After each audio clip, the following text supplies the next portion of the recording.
Hello ವಿದ್ಯಾರ್ಥಿಗಳೇ, ಈ ಒಂದು ವಿಡಿಯೋದಲ್ಲಿ ನಾವು ನಿಮ್ಮ ಬಿಕಾಮ್ ಥರ್ಡ್ ಸೆಮಿಸ್ಟರ್ EDP ಉದ್ಯಮಶೀಲತೆ ಅಭಿವೃದ್ಧಿ ವಿಷಯ ಏನಿದೆ ಅದರಲ್ಲಿ ಬರುವಂಥ 5 ಅಂಕದ ಮೊದಲನೇ ಭಾಗ ಲಕ್ಷಣಗಳು. ಅಂದರೆ ಕ್ವಶನ್ ಪೇಪರ್ನಲ್ಲಿ ಒಂದು ಲಕ್ಷಣವನ್ನು ಕ್ವಶನ್ ಆಗಿ ಕೇಳ್ತಾರೆ. ಅದಕ್ಕೆ ಸಂಬಂಧಪಟ್ಟಂತೆ ಯಾವ್ಯಾವ ಪ್ರಶ್ನೆಗಳಿವೆ, ಹೇಗೆ ಉತ್ತರವನ್ನು ಬರೀಬೇಕು ಅನ್ನೋದ್ರ ಬಗ್ಗೆ ಡಿಸ್ಕಷನ್ ಮಾಡೋಣ.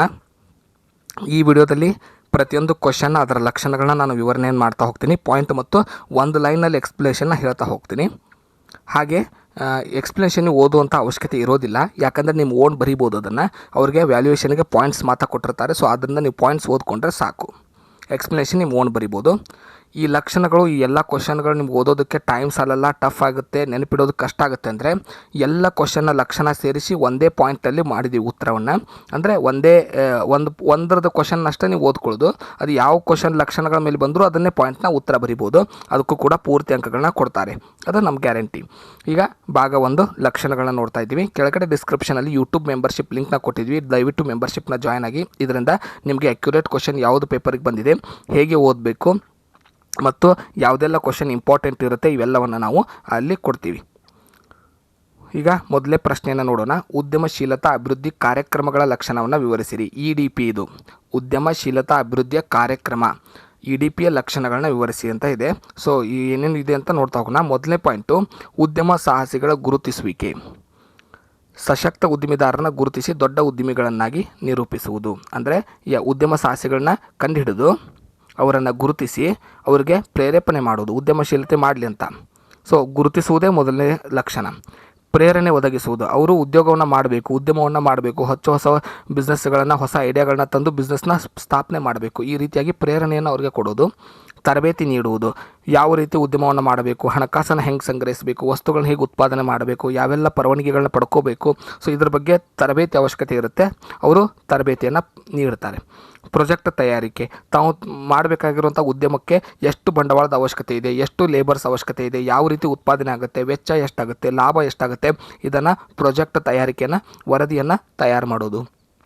ಬೆಂಬಲ ವ್ಯವಸ್ಥೆ, ಸೊ ಯಾವುದೇ ರೀತಿಯಾದಂಥ ಉದ್ಯಮಿಗಳಿಗೆ ಏನಾದರೂ ಅನಾನುಕೂಲತೆಗಳು, ಸಮಸ್ಯೆಗಳು, ತೊಂದರೆಗಳು ಬಂದಾಗ ಅದಕ್ಕೂ ಕೂಡ ಎಲ್ಲ ರೀತಿಯಾದಂಥ ಬೆಂಬಲವನ್ನು ಒದಗಿಸುವುದು.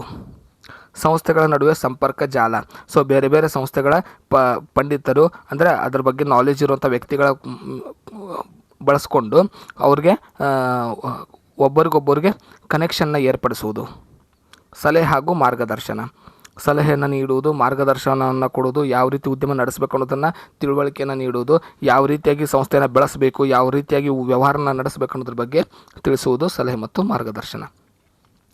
ಇವಿಷ್ಟು ಪಾಯಿಂಟು 1ನೇ ಕ್ವಶನು. 2ನೇ ಕ್ವಶನ್ ನೋಡೋಣ. ಉದ್ಯಮ ಸಾಹಸಿಯ ಗುಣಲಕ್ಷಣಗಳನ್ನ ವಿವರಿಸಿರಿ.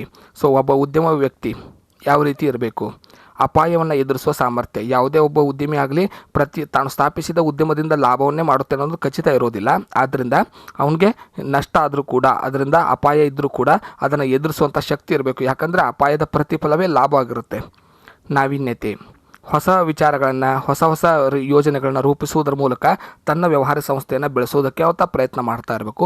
ದೂರದೃಷ್ಟಿ, ಸೊ ಸದ್ಯದ ಲಾಭವನ್ನು ಅಷ್ಟೇ ಗಮನಿಸದೆ ಮುಂದೆ ಬರಬಹುದಾದಂಥ ಏನಾದರೂ ಅನಿರ್ದಿಷ್ಟ ಘಟನೆಗಳಿಂದ ಉಂಟಾಗಬಹುದಾದಂಥ ನಷ್ಟಗಳನ್ನು ಗುರುತಿಸಿ ಅಥವಾ ಮುಂದೆ ಆಗಬೇಕಾದಂಥ ಲಾಭವನ್ನು ಕೂಡ ಆತ ಗುರುತಿಸುವಷ್ಟು ಆತನಿಗೆ ವಿವೇಚನೆ ಇರಬೇಕು. ಆಶಾವಾದಿ, ಯಾವುದೇ ಒಂದು ಉದ್ಯಮ ಸಂಸ್ಥೆಯಲ್ಲಿ ಉದ್ಯಮಶೀಲ ಅಂದರೆ ಉದ್ಯಮವನ್ನು ಸ್ಥಾಪಿಸಿದ ವ್ಯಕ್ತಿ ಸೊ ತನಗೆ ಸಾಧನೆ ಮಾಡಬೇಕು ಅನ್ನುವಂಥ ಒಂದು ರೀತಿಯಾದಂಥ ಗುಣಧರ್ಮಗಳು ಆತನಲ್ಲಿ ಇರಬೇಕು. ಆಶಾವಾದತನ ಇರಬೇಕು, ಆಸೆಗಳಿರಬೇಕು. ಉತ್ತಮ ಸಂಪರ್ಕ ಮತ್ತು ಕುಶಲತೆ, ಆತನಿಗೆ ಒಳ್ಳೆಯ ಕೌಶಲ್ಯ ಇರಬೇಕು, ಮಾತಿನ ಕೌಶಲ್ಯ ಇರಬೇಕು, ಅವನ ಬಿಹೇವಿಯರ್ನಲ್ಲಿ ಕೌಶಲ್ಯತೆ ಇರಬೇಕು, ಆತನ ಕೆಲಸದಲ್ಲಿ ಕೌಶಲ್ಯತೆ ಇರಬೇಕು. ಹಾಗೆ ಆತನಿಗೆ ಎಲ್ಲ ರೀತಿಯ ವಾತಾವರಣದ ಅಂದರೆ ಹೊರಗಿನ ಪ್ರಪಂಚದ ಪರಿಚಯ ಇರಬೇಕು, ಸಂಪರ್ಕ ಇರಬೇಕು. ಸಮಾಜದೊಂದಿಗೆ, ಜನರೊಂದಿಗೆ, ಸರ್ಕಾರದೊಂದಿಗೆ, ಎಲ್ಲರೊಂದಿಗೆ ಸಂಪರ್ಕ ಇರಬೇಕು. ಆತ್ಮವಿಶ್ವಾಸ, ಯಾವ ವ್ಯಕ್ತಿ ಉದ್ಯಮವನ್ನು ಮಾಡಬೇಕಂತ ನಿರ್ಧಾರ ಮಾಡುತ್ತಾನೆ ಆ ವ್ಯಕ್ತಿಗೆ ಆತ್ಮವಿಶ್ವಾಸ ಇರಬೇಕು. ನಮ್ಯತೆ, ಯಾವ ವ್ಯಕ್ತಿ ಉದ್ಯಮವನ್ನು ಸ್ಥಾಪಿಸಬೇಕಂತ ನಿರ್ಧಾರ ಮಾಡಿದ್ದಾನೆ ಆತನಲ್ಲಿ ಸೌಮ್ಯವಾದ ಗುಣಗಳಿರಬೇಕು. ಸೊ ಕೆಲಸಗಾರ ಕಷ್ಟವನ್ನು ಅರ್ಥ ಮಾಡಿಕೊಳ್ಳುವಂಥ, ಸರ್ಕಾರದ ಯೋಜನೆಗಳನ್ನ ತಿಳ್ಕೊಳ್ಳುವಂಥ, ಮಾತನಾಡುವಂಥ ಎಲ್ಲ ಕಲೆಗಳು ಆತನಲ್ಲಿ ಇರಬೇಕು. ಮೃದು ಸ್ವಭಾವ ಇರಬೇಕು. ಸಂಘಟನೆ ಚಾತುರ್ಯ ಮತ್ತು ಇತರೆ, ಸಂಘಟನೆ ಚಾತುರ್ಯ ಇರಬೇಕು, ಅಂದರೆ ಎಲ್ಲವನ್ನು ಒಗ್ಗೂಡಿಸುವಂಥ ಶಕ್ತಿ ಆತನಲ್ಲಿ ಇರಬೇಕು. 3ನೇ ಪ್ರಶ್ನೆ ನೋಡೋಣ. ಚಿಕ್ಕ ಕೈಗಾರಿಕೆ ಅಥವಾ ಗೃಹ ಕೈಗಾರಿಕೆ ಅಥವಾ ಗುಡಿ ಕೈಗಾರಿಕೆ ಗುಣಲಕ್ಷಣಗಳನ್ನು ವಿವರಿಸಿರಿ. ಮೊದಲೇದ್ದು, ಪ್ರಪಂಚಾದ್ಯಂತ ಸಣ್ಣ ಕೈಗಾರಿಕೆಗಳು ಈಗ ಪ್ರಸಿದ್ಧವಾಗಿವೆ. ಅಭಿವೃದ್ಧಿಶೀಲ ರಾಷ್ಟ್ರಗಳಲ್ಲಿ ಪ್ರತಿಯೊಂದು ದೇಶದ ಕೊಡುಗೆ ಸಣ್ಣ ಪ್ರಕಾರದ ಕೈಗಾರಿಕೆಗಳಿಂದ ಬಂದಿದೆ. ಸಣ್ಣ ಪ್ರಮಾಣದ ಕೈಗಾರಿಕೆಗಳ ಪ್ರಮುಖ ಲಕ್ಷಣಗಳಂದರೆ ಮೊದಲೇದು ನಿಯಮಿತ ಮಾಲೀಕತ್ವ. ಸೊ ಸಣ್ಣ ಪ್ರಮಾಣದ ಕೈಗಾರಿಕೆಯಲ್ಲಿ ಭಾಳಷ್ಟು ವ್ಯಕ್ತಿಗಳು ಮಾಲೀಕತ್ವವನ್ನು ಹೊಂದಿರೋದಿಲ್ಲ. ಒಬ್ಬನೇ ವ್ಯಕ್ತಿ ಇರ್ತಾನೆ, ಇಲ್ಲ ಕೆಲವು ಜನ ಅಷ್ಟೇ ಇರ್ತಾರೆ, ಜಂಟಿಯಾಗಿ ಬಿಸ್ನೆಸ್ನ ಪ್ರಾರಂಭಿಸಿರ್ತಾನೆ. ತ್ವರಿತ ನಿರ್ಣಯ, ಕಡಿಮೆ ಸಂಖ್ಯೆಯ ಪಾಲುದಾರರು ಇರೋದರಿಂದ ಮತ್ತು ಸರ್ಕಾರದ ನಿಯಮಗಳು ಕಡಿಮೆ ಇರೋದರಿಂದ ಇಲ್ಲಿ ತ್ವರಿತವಾಗಿ ಏನಾದರೂ ನಿರ್ಣಯ ತೆಗೆದುಕೊಳ್ಳೋದಿದ್ರೆ ತ್ವರಿತವಾಗಿ ನಿರ್ಣಯವನ್ನು ತೆಗೆದುಕೊಳ್ಬೋದು. ಬಂಡವಾಳ, ಈ ಉದ್ಯಮಕ್ಕೆ ದೊಡ್ಡ ಪ್ರಮಾಣದ ಬಂಡವಾಳದ ಅವಶ್ಯಕತೆ ಇರುವುದಿಲ್ಲ, ಕಡಿಮೆ ಬಂಡವಾಳದ ಅವಶ್ಯಕತೆ ಇರುತ್ತೆ ಮತ್ತು ಅದು ಕೂಡ ಬ್ಯಾಂಕು ಮತ್ತು ಸಣ್ಣ ಪುಟ್ಟ ಹಣಕಾಸು ಸಂಸ್ಥೆಗಳಿಂದ ಲಭ್ಯವಾಗುತ್ತದೆ. ಶ್ರಮದ ಮೇಲೆ ಅವಲಂಬಿತ, ಆ ವ್ಯಕ್ತಿ ಅಂದರೆ ಚಿಕ್ಕ ಉದ್ಯಮವನ್ನು ಪ್ರಾರಂಭಿಸುವಂಥ ವ್ಯಕ್ತಿ ಹೆಚ್ಚಾನೆಚ್ಚು ಯಂತ್ರೋಪಕರಣಗಳನ್ನು ಬಳಸೋದಿಲ್ಲ, ಯಾಕಂದರೆ ಇದರಲ್ಲಿ ಬಂಡವಾಳ ಭಾಳ ಇರೋದಿಲ್ಲ. ಆದ್ದರಿಂದ ಕೆಲಸಗಾರರ ಮೇಲೆ ಇದು ಅವಲಂಬನೆಯನ್ನು ಹೊಂದಿರುತ್ತೆ. ಸರಕುಗಳ ಸ್ವರೂಪ, ಸಣ್ಣ ಕೈಗಾರಿಕೆಗಳಲ್ಲಿ ಹೆಚ್ಚಾನೆಚ್ಚಾಗಿ ಸಣ್ಣ ಪ್ರಮಾಣದ ವಸ್ತುಗಳನ್ನು, ಸಿದ್ಧ ಉಡುಪುಗಳು, ಬಿಡಿ ಭಾಗಗಳು, ಈ ರೀತಿಯಾದ ವಸ್ತುಗಳನ್ನ ಉತ್ಪಾದಿಸೋದೇ ಹೆಚ್ಚು.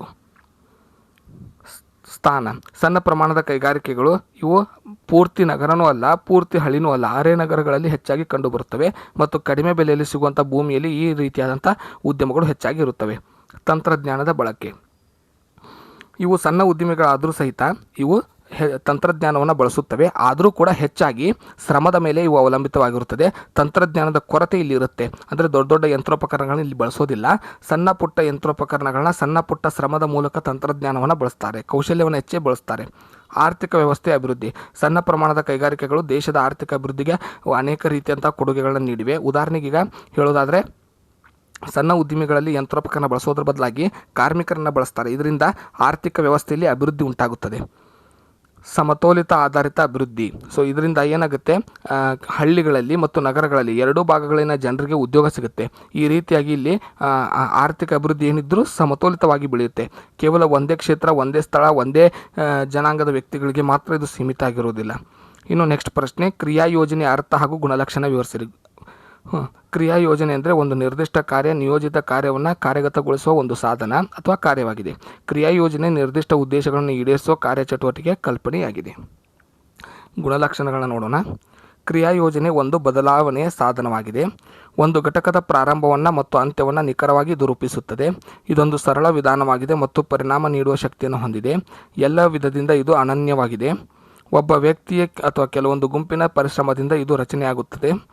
ತಯಾರಿಕೆಯ ವೆಚ್ಚ, ಸಂಪನ್ಮೂಲ ಮತ್ತು ಸಮಯ ಈ ಅಂಶಗಳನ್ನು ಇದು ಒಳಗೊಂಡಿದೆ. ಇದು ಸಾಧಿಸಬಹುದಾದ ಎಲ್ಲ ನಿರ್ದಿಷ್ಟ ಗುರಿಗಳನ್ನು ಹೊಂದಿದೆ. ಇದು ವಿವಿಧ ಸಂಪನ್ಮೂಲ ಮತ್ತು ಕೌಶಲ್ಯತೆಯ ಸಮರ್ಪಕತೆಯ ಬಳಕೆಯನ್ನು ರೂಪಿಸುತ್ತದೆ. ಸಂಪನ್ಮೂಲಗಳನ್ನು ವೈಜ್ಞಾನಿಕವಾಗಿ ಅಂದಾಜು ಮಾಡಲಾಗುತ್ತದೆ. ಬಂಡವಾಳ ಹೂಡಿಕೆದಾರರಿಗೆ ಆಕರ್ಷಕವಾಗಿರುತ್ತದೆ. ಇನ್ನು ಮಹಿಳಾ ಉದ್ಯಮಶೀಲದ ಗುಣಲಕ್ಷಣಗಳು. ಮೊದಲಿದ್ದು ಪರಿಶ್ರಮ. ಸೊ ಮಹಿಳಾ ಉದ್ಯಮಶೀಲಿಗಳು ಹೆಚ್ಚಾನೆಚ್ಚು ಕರಕುಶಲತೆಯನ್ನು ತಮ್ಮ ಕೈ ಕೆಲಸದಿಂದಲೇ ವಸ್ತುಗಳನ್ನು ತಯಾರಿಸುವುದರಿಂದ ಇಲ್ಲಿ ಹೆಚ್ಚು ಶ್ರಮ ಹಾಕ್ತಾರೆ. ಅವರು ಯಂತ್ರೋಪಕರಣಗಳನ್ನ ಬಳಸೋದೇ ಇಲ್ಲ, ಪೂರ್ತಿಯಾಗಿ ತಮ್ಮಲ್ಲಿರುವಂಥ ಕುಶಲತೆಯನ್ನು ಬಳಸೋದರಿಂದಾಗಿ ಇವರು ಹೆಚ್ಚು ಪರಿಶ್ರಮವನ್ನು ಪಡ್ತಾರೆ. ಈಗ ಹಪ್ಪಳ ತಯಾರಿಕೆ ಮಹಿಳಾ ಕೈಗಾರಿಕೆಗೆ ಇದೊಂದು ಉದಾಹರಣೆ. ಹಪ್ಪಳದಲ್ಲಿ ಯಾವ ರೀತಿಯಾದ ಯಂತ್ರವನ್ನು ಬಳಸಲಾರ್ದೇನೆ ಅವರು ಕೈಲೇ ತಯಾರಿಸೋದ್ರಿಂದ ಶ್ರಮ ಜಾಸ್ತಿ ಇರುತ್ತೆ. ಗುರಿ ದೃಷ್ಟಿಕೋನ ಇವ್ರದ್ದು ಕೂಡ ಯಶಸ್ವಿ ಉದ್ಯಮಶೀಲನ ಹಾಗೆಯೇ ಉದ್ದೇಶ, ಗುರಿ, ಸಾಧನೆ ಮತ್ತು ಹೊಗಳಿಕೆಯನ್ನು ಅಪೇಕ್ಷಿಸ್ತಾರೆ. ಬೇಕಂತ ಒಂದು ಬಯಕೆಯಿಂದಲೇ ಇದನ್ನು ಪ್ರಾರಂಭಿಸಿರ್ತಾರೆ. ಹೊಂದಿಕೊಳ್ಳುವುದು ಮತ್ತು ನಾವೀನ್ಯತೆ, ಹೇಗೆ ಮಾರುಕಟ್ಟೆ ಬದಲಾಗುತ್ತೆ ಅದೇ ರೀತಿ ಈ ಮಹಿಳೆಯರು ಹೊಂದಾಣಿಕೆ ಮಾಡಿಕೊಂಡು ತಮ್ಮ ವಸ್ತುಗಳನ್ನ ಉತ್ಪಾದಿಸ್ತಾರೆ. ತಮ್ಮ ವಸ್ತುಗಳಲ್ಲಿ ಹೊಸದನ್ನು ಪರಿಚಯಿಸ್ತಾರೆ, ನಾವೀನ್ಯತೆಯನ್ನು ತರ್ತಾರೆ. ಆರ್ಥಿಕ ಕುಶಾಗ್ರಮತಿ ಅಂದರೆ ಮಹಿಳೆಯರಿಂದ ಉದ್ಯಮ ನಡೆಸೋದರಿಂದ ಮಹಿಳೆಯರು ತಮ್ಮ ಮನೆಯ ಆರ್ಥಿಕ ಬುನಾದಿಯನ್ನು ಹಾಕ್ತಾರೆ. ಸೊ ಹಣದಿಂದ ಸ್ವತಂತ್ರರಾಗ್ತಾರೆ, ಸ್ವಾವಲಂಬಿಗಳಾಗ್ತಾರೆ. ಬಲವಾದ ಸಂಬಂಧಗಳನ್ನು ನಿರ್ಮಿಸುವಿಕೆ. ಸೊ ಮಹಿಳೆಯರನ್ನೇ ಕರ್ಕೊಂಡು ಕೆಲಸವನ್ನು ಪ್ರಾರಂಭಿಸಿ ಅದನ್ನು ಸಾಧನೆ ಮಾಡೋದ್ರಿಂದಾಗಿ ಇದು ಒಂದು ರೀತಿಯಾದಂಥ ಸಮಾಜದಲ್ಲಿ ಬಲವಾದ ಸಂಬಂಧವನ್ನು ಏರ್ಪಡಿಸುತ್ತದೆ. ಸಹಯೋಗಿ ನಾಯಕತ್ವ, ಇಲ್ಲಿ ಯಾವುದೇ ರೀತಿಯಾದಂಥ ಬಾಸು ಕೆಳಗಿನ ಕೆಲಸಗಾರರು ಅನ್ನೋ ಭಾವನೆ ಇರೋದಿಲ್ಲ. ಸೊ ಯಾವಾಗಲೂ ಮಹಿಳಾ ಉದ್ಯಮಶೀಲತೆಯಲ್ಲಿ ಹೆಚ್ಚಾಗಿ ಮಹಿಳೆಯರು ತಮ್ಮ ಸಹೋದ್ಯೋಗಿಗಳನ್ನು ಸಮಭಾಗವಾಗಿಯೇ ಕಾಣೋದರಿಂದಾಗಿ ಇಲ್ಲಿ ಸಹಯೋಗ ಇರುತ್ತೆ ಮತ್ತು ಒಳ್ಳೆಯ ನಾಯಕತ್ವ ಇರುತ್ತೆ. ಅಪಾಯ ತೆಗೆದುಕೊಳ್ಳುವಿಕೆ, ಮಹಿಳಾ ಉದ್ಯಮಶೀಲಿಗಳು ಕೆಲವೊಂದು ಬಾರಿ ಅಪಾಯವನ್ನು ತೆಗೆದುಕೊಳ್ಳೋದ್ರಲ್ಲಿ ಹಿಂಜರಿತಾರೆ. ಪುರುಷರಿಗಿಂತ ಕಡಿಮೆನೇ. ಹೆಚ್ಚಾಗಿ ಯಾವುದಾದ್ರೂ ಭಯ ಅಂದರೆ ನಷ್ಟದ ಭಯ, ಇತರೆ ವ್ಯಕ್ತಿಗಳ ಆಡುವಿಕೆಯಿಂದ ಭಯ, ಈ ರೀತಿಯಾದ ಬೇರೆ ಬೇರೆ ಅಪಾಯಗಳಿಂದ ಅವರು ಹಿಂಜರಿತಾರೆ ಕೆಲಸವನ್ನು ಮಾಡೋದರಲ್ಲಿ. ಸಾಮಾಜಿಕ ಜವಾಬ್ದಾರಿ, ಯಾವಾಗ ಮಹಿಳಾ ಉದ್ಯಮಶೀಲಿಗಳು ಉದ್ಯಮವನ್ನು ಪ್ರಾರಂಭಿಸ್ತಾರೆ ಆಗ ಸಮಾಜದಿಂದ ಹೊಗಳಿಕೆನೂ ಬರುತ್ತೆ, ಟೀಕೆಗಳು ಬರುತ್ತೆ ಮತ್ತು ಕೇವಲ ಉದ್ಯಮವನ್ನು ಅಷ್ಟೇ ನಡೆಸಿಕೊಂಡು ಹೋಗಲಾರ್ದೇ ಅವರು ಸಮಾಜವನ್ನು ಕೂಡ ನೋಡ್ಕೊಳ್ಬೇಕಾಗುತ್ತೆ. ಅಂದರೆ ಸಾಮಾಜಿಕವಾಗಿ ಅವರ ಮೇಲೆ ಒತ್ತಡ ಹೇರಿಕೆ ಆಗ್ತಿದೆ, ಅದರಿಂದ ಜವಾಬ್ದಾರಿ ಜಾಸ್ತಿ ಇರುತ್ತೆ. ಉತ್ಸಾಹ ಮತ್ತು ಚಾಲನೆ. ಮಹಿಳಾ ಉದ್ಯಮಶೀಲಿಗಳು ಯಾವಾಗಲೂ ಉದ್ಯಮದಲ್ಲಿ ಉತ್ಸಾಹವನ್ನು ತೋರಿಸ್ತಾರೆ ಮತ್ತು ಯಾವಾಗ ಉದ್ಯಮ ಪ್ರಾರಂಭ ಆಗುತ್ತೆ ಅದನ್ನು ಯಶಸ್ವಿಯಾಗಿ ನಡೆಸೋದಕ್ಕೆ ಚಲಾವಣೆಗೆ ತರೋದಕ್ಕೆ ಬಹಳಷ್ಟು ಪ್ರಯತ್ನವನ್ನು ಮಾಡ್ತಾರೆ. ಸಂಪನ್ಮೂಲಗಳ ಸದ್ಬಳಕೆ. ಮಹಿಳಾ ಉದ್ಯಮಶೀಲಿಗಳು ತಮಗೆ ಸಿಕ್ಕಂಥ ಸಂಪನ್ಮೂಲಗಳನ್ನ ಪರಿಪೂರ್ಣವಾಗಿ ಸದುಪಯೋಗಪಡಿಸಿಕೊಳ್ಳಲು ಸಾಕಷ್ಟು ಪ್ರಯತ್ನಿಸ್ತಾರೆ. ಸೊ ಇವಿಷ್ಟು ಏನಿದೆ ನಿಮ್ಮ ಲಕ್ಷಣಗಳಿಗೆ ಸಂಬಂಧಪಟ್ಟಂಥ ಪ್ರಶ್ನೋತ್ತರಗಳು. ಇನ್ನು ನಿಮಗೆ ಇವು ಎಲ್ಲ ಪ್ರಶ್ನೆಗಳಿಗೆ ಒಂದೇ ಉತ್ತರವಾಗಿ ಇನ್ನೊಂದು ವಿಡಿಯೋದಲ್ಲಿ ಅಪ್ಲೋಡ್ ಮಾಡ್ತೀವಿ. ನಿಮಗೆ ಶಾರ್ಟ್ಕಟ್ ಕೂಡ ನೀವು ಅದನ್ನ ಪಾಯಿಂಟ್ಸ್ನ ಓದ್ಕೋಬೋದು. ಯಾವಾಗ ಇವೆಲ್ಲ ಕ್ವಶನ್ ಓದೋದು ನಿಮಗೆ ಟಫ್ ಅನಿಸುತ್ತೆ ಆಗ ಈ ರೀತಿಯಾದ ನೀವು ಮೆಥಡ್ನ ಪಾಲಿಸ್ಬೋದು. ಧನ್ಯವಾದಗಳು. ಮುಂದಿನ ವಿಡಿಯೋದಲ್ಲಿ ಮತ್ತೊಂದು ವಿಧಾನದಲ್ಲಿ ಸಿಗೋಣ.